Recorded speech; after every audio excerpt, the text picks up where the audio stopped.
The main idea that I'm going to present to you right now is somehow a solution to the shortage of medical staff and the shortage of nursing all over the world, not only in your area, not only in the Gaza Bank, not only in Israel, it's also in the state, and they do look for nurses from all other countries because there is a shortage of nurses everywhere.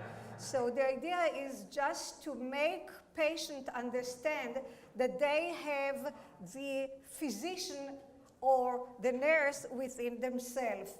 And the idea is that we will be able to empower them as possible to give them the understanding that they can become their own directors. They can become their own caregivers. So how do we do it? We do it with sharing information with the clients. We do it to create autonomy of the clients and replace hierarchy of physicians and nurses in the hospital. And just think, we are coming to a hospital and as a sick patient, and it can happen to us, it can happen to everybody, and all of a sudden we're nothing. We just get a pajama, which everyone has the same pajama. They put us in bed, so we are in a lower level than the others. They put it in a room without even asking us what room should we stay in. And sometimes we don't even have a name. They call us grandmother, they call us mother, they call us all kinds of other names rather than our own name. So all of a sudden, it's not enough that we're being sick and we don't feel well. All of a sudden, we lose an identity. And we simply don't know what they are going to do with us. At 12 o'clock at night, they wake us up and they give us a pill to sleep. And at 4 o'clock in the morning, we need to make up the ward, and we have to collect urine, and we have to take blood, and we have to fix the ward to be clean and neat at 6:30, because the other shift is coming in the morning. We don't have any personal way to say that we really want to sleep a little bit more. We couldn't sleep enough. We couldn't have a rest. We had a lot of pain. Nobody listens to the patient within ourselves. So we do have to possess the empowerment and to be able to give the powerless, which is all of us, getting in the hospital environment to get to be ourselves. And how do we do it? How do we give the patients the power to be themselves while they are sick, while they don't know what's going on with them? They have all kinds of orders. Everybody is telling them what to do.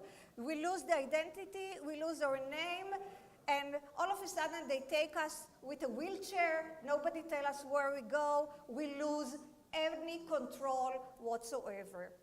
So who is the target population? All of us. We can be in a minute, we can be in a hospital. In a minute we could slide now in the snow in the Samaritan areas now and finishing in the hospital that we went through on the way. And so who really wants to know what's going on? How can we control our own needs and be independent as a person, as a partner, to be in the care of ourselves or our people that we like to be around, our family, our kids, our parents, or anyone else. In the US and now in Israel, we have what we call informed consent. I don't know if you have it in this area, but the informed consent, it's a law that bounds you to give all the information, the medical and nursing information, to the client. And you ought to do it by law. Just because we know that if you don't give enough information, it's not safe enough, neither for the caregivers nor for the patient himself. So giving the information to the patients really helps us, to be the educators for the patients, which means that we always have to be the quality assurance people. So all kinds of embarrassing situations can happen to us in the hospital. 18% of the patients claim that they only rarely understand what physicians are telling them. 19% of the patients claims that they did not get any information regarding what is going to be done with them. 67% of patients do not know that they are entitled to see their medical file. And so on, you could read it. So mainly, we come to a hospital losing any control that we have about ourselves. What happens to the patients? We really get doubtful about the treatment that they are going to give us. We get frightened. We are confused. We are lost. We are frustrated. And we are extremely angry. So it's not enough that we have pain. We are getting to be very, very angry. So basically, what we need is just to say to the patient, you have the quality assurance by yourself. We do have in the hospitals now, in the government, we usually do it, what I call secondary quality assurance, meaning after you got the treatment, they look at your files, they see if everything was done okay, and if you are dead or alive, it doesn't matter anymore. You have a file, they are reading your file, and they see if they did everything correct, and they control it.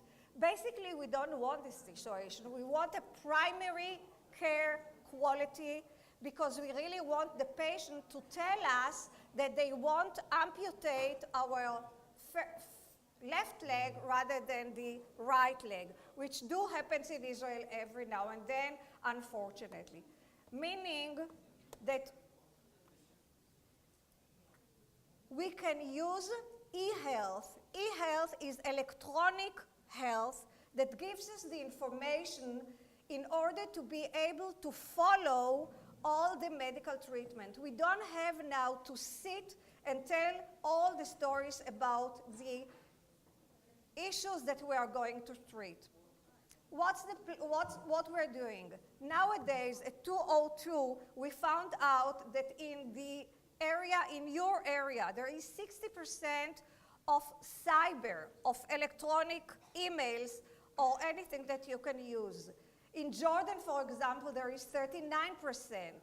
In Israel, we have 70%, not much different than what you have. In Kuwait, which is a richer country, we have 70%, and in Qatar, sure enough, we have 80%. So it doesn't mean how intelligent we are or how advanced we are. It means how much money the government has in order to spend for all those things. So basically what I want to tell you now that the e-health is growing, electronic health, which means learning through the electronics, all the information about the medical situation is rising, and the physician or the nurses in that care is declining. And what we know that a patient can read about his situation much faster because he has the time and he reads only about himself. He doesn't read about all the clients that he has. And he has the time and the information to come to the caregivers and tell them, see, that's what I have. That's what I think that should be done. Those are the things that can be done. What do you tell me? All of a sudden, the caregivers turn to be the consultant, and we can share information. So it means that the consumers and the caregivers, the physician or the nurse, are going to see one-on-one on the eye level, which is very, very important because we are used to the system that somebody is controlling us, we lose the identity, and we have to follow the situation. And the physicians, there are all kinds of articles that are written that 3 minutes the physician is listening to the patient, the most 5 minutes. After 5 minutes, they are losing the patient, the patient to hear. Psychiatrists are different. Okay, right. So basically, what is the name patient? We are all patient, but it comes from the word patient, be patient. I mean, this is exactly what we ask the caregivers to be patient and listen to what we have to say, because half of what we have to tell them, it's already 50 or 60% of their medical ability to take care of us. So who are the consumers? You see here that it's raising, the elderly people are using more and more the e-health, the computers, in order to be able to know more about their information. But what are the limits? The limits are that a lot of the elderly people don't speak other language. They don't speak Latin, and a lot of the anatomical wording are in Latin. So how would you understand exactly what's written there? There is a non-relevant information about medical, and they are afraid to use this kind of electronic things, and I'm afraid as well, so I'm reaching the elderly people as well. The patients across all conditions, while they are sick, they are looking online. So that's exactly what happens now in the world, and we do have to push it on, because this is the answer for the shortage, this is the answer for quality care, this is the answer for a better health for all of us, not only here, it's already a united world. We have the information, there is a diffusion of information from all over, and as you see, we are all getting there. We are all getting to that information. What does it mean? It means that we do have to tell our patients to ask information, what to ask and how much to trust the information in the internet. So you will read, I'm running on, so you will read, and I'll go on with what I want to tell you. So basically, most of the people with chronic situation, they are the one to be all the time in the internet, to look all the time if there is any kind of cure for them. For example, MS people, by all the statistics, they are the most that look all the time for new medical situation, because it hits younger people, it's a very devastating disease, and there is a lot of new medication lately for the neuron and for the neurological system that can help them due to the brain research that is very much advanced now. So they do look a lot about finding information. And as you see, it was that the physician was in charge, and he was the one to inform all the patients and so on. And things are changing. We are changing. The physician directed to the mutual understanding of both of them, and we do have a physician as a consultant, but not only as the informer of the information. So why the medical field really use it? They need it for efficiency of health consumer. They need it for improving cooperation between the patients and the health givers. They decrease the mobility among physicians and patients. They decrease the expenses, which is very important, increase satisfaction of the medicine that we are getting, of the care that we are getting, and we target marketing. We do get a very good market in order to be able to do it. What does the patient get out of it? We improve the consumer satisfaction, we improve the quality of consumer visit, we shorten the visits, we decrease the number of unnecessary visits, we decrease the emergency visits to the emergency room, which we know that this is the most expensive expense, this is the highest expense to the hospital. We really enhance the self-care at home, which is extremely important, and we do reach rural, undeserved areas, which is extremely, extremely important, and I really want you to listen to be able to be the deliverers.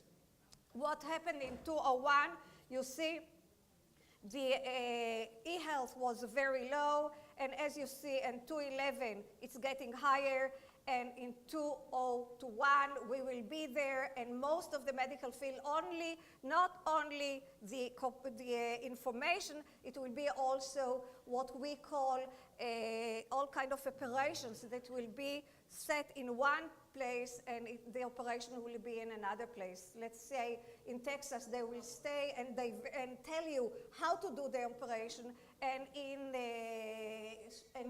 Nablus they will do the operation while being guided from Texas how to do that. So as we see, the world is getting so close and so much in touch one with the other that we do have to do it all of us together.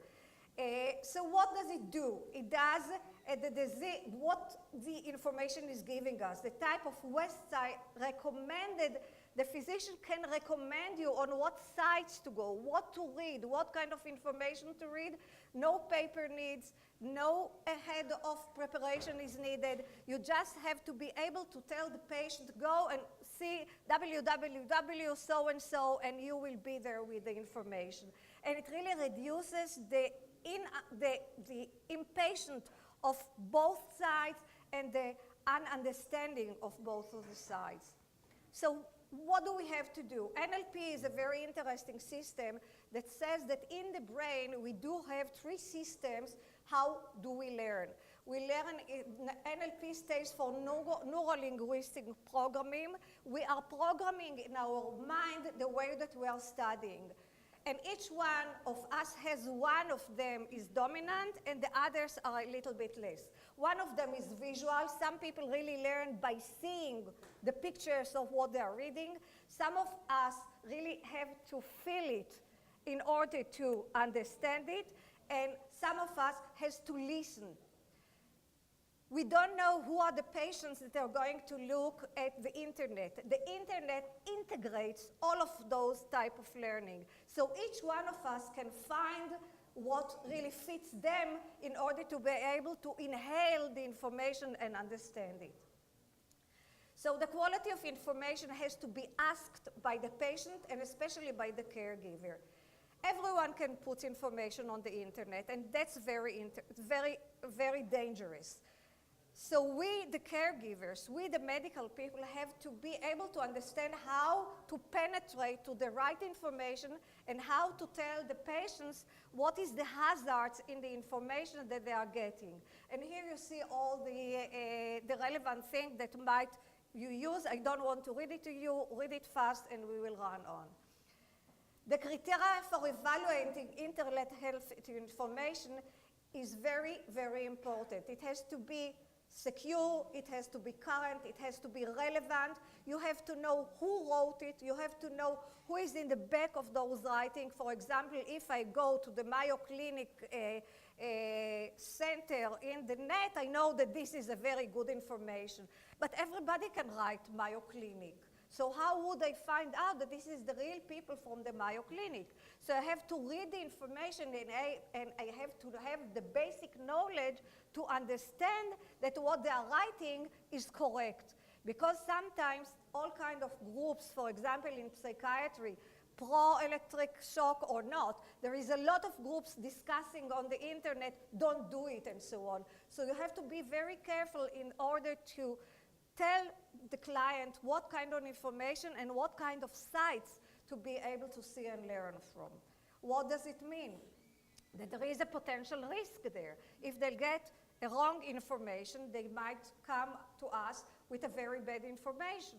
So we do have to be above the information and being able to know what's there in the cyber to be able to understand. It's a new road, it's a new system to learn. We have to learn the map of those roads in order to be able to tell the people where to be, where there is a light, red light, and where there is a yellow light, and where is the green light, where to go fast and what to do.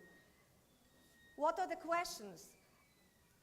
You see, I'm not going to read it fast, and you can understand what are the hazards in those things. Why do I tell you all those things? We are now on 2013. As we said, the holistic healthcare delivery with patients in patient centers, communicating with individual, not with one audience, developing tools for the next generation on digital health. Digital health is going to be the leader of our health. And in a short time, we will see that even operations will be done digitally.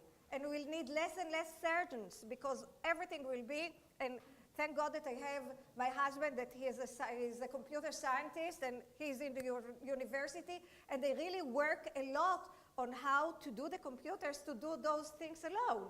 So very soon they won't even need us, but they really need the caregivers. They will need the people. They will need our human touch. So how do we get into it? What we know, that additional knowledge and additional understanding adds about several years to life. Isn't it important? And it's important for us and for our parents and all of us. So the target group of population are 3. We empower people with specific sickness. We empower adults, health education, that they might have the problem, and we educate the children. Those are the specific problems. My husband, for example, in a month is going to a hip replacement surgery. So it was very clear to me that those are the things that has to be done. We really went and we studied all the type of nails and all the type of the replacement and all the types of the different operations from front, from the side, from the back, and how long will be the treatment and how long will be the operation and how long will take the rehabilitation time. So we come to the operation very much knowing what we're going to do and what will happen to us. This is very relevant to us, so I showed you all those things that are the things that has to be done. Once somebody sees all those things, it really makes a lot of difference that he knows what's in here and that he can go to the aeroplane and passing through the control and telling them, I'm sorry, I have something that will ring here, so don't take me because I have something metal here, or I have something in my heart that you should be careful with. So while they see the picture, while they hear the voice of the computer, while they understand what's going on, the whole dimension of treatment is changing. Here you have another slice of operations that they do, the screws in the back and so on. And now this is the things that can be to all of us, to all adults, all kind of cardiac issues that are more common than others. So I just really showed you a lot of programs that might be symptoms to people that they would know that that might be the common problem or the common denominators to say, you're coughing, you have just something that you feel choked here, maybe you have some kind of a heart problem. Read, see if that's what you have, and come to us. Don't let yourself stay behind.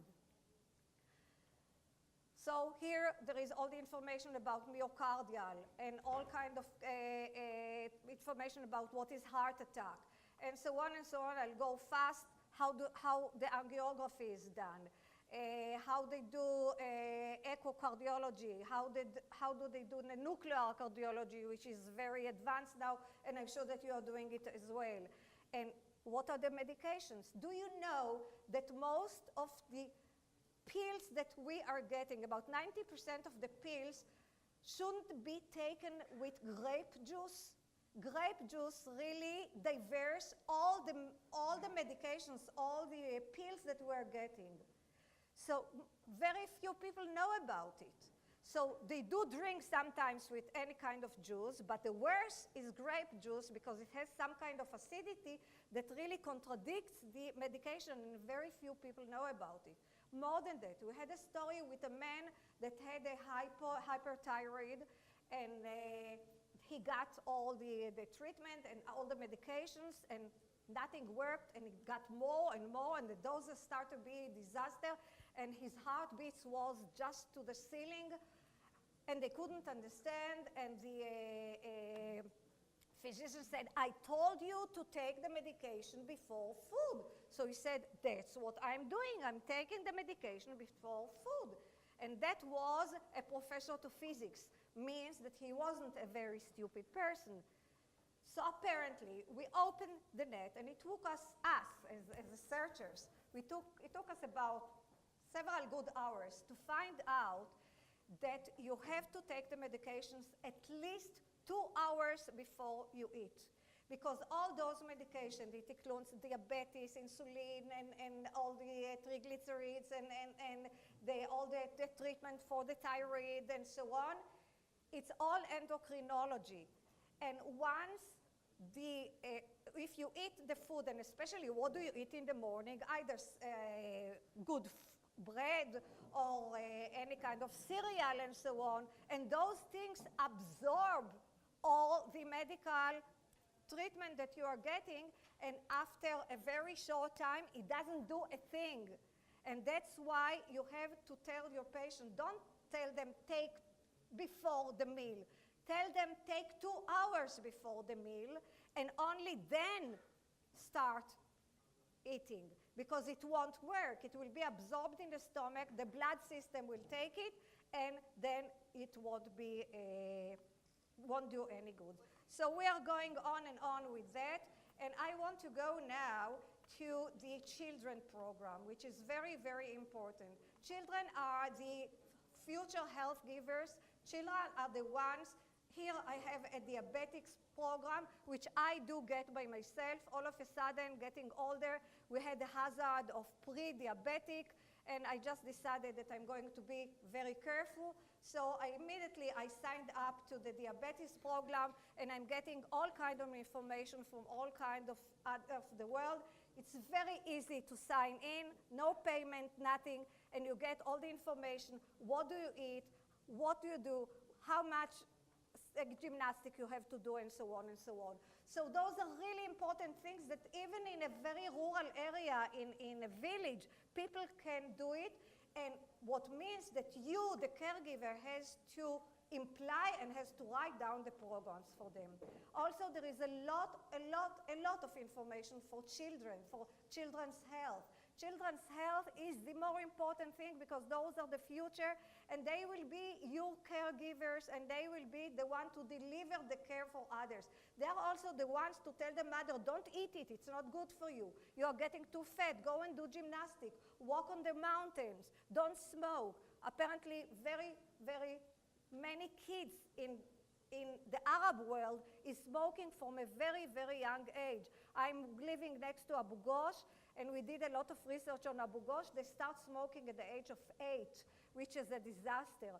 So this is another thing that the kids can educate you.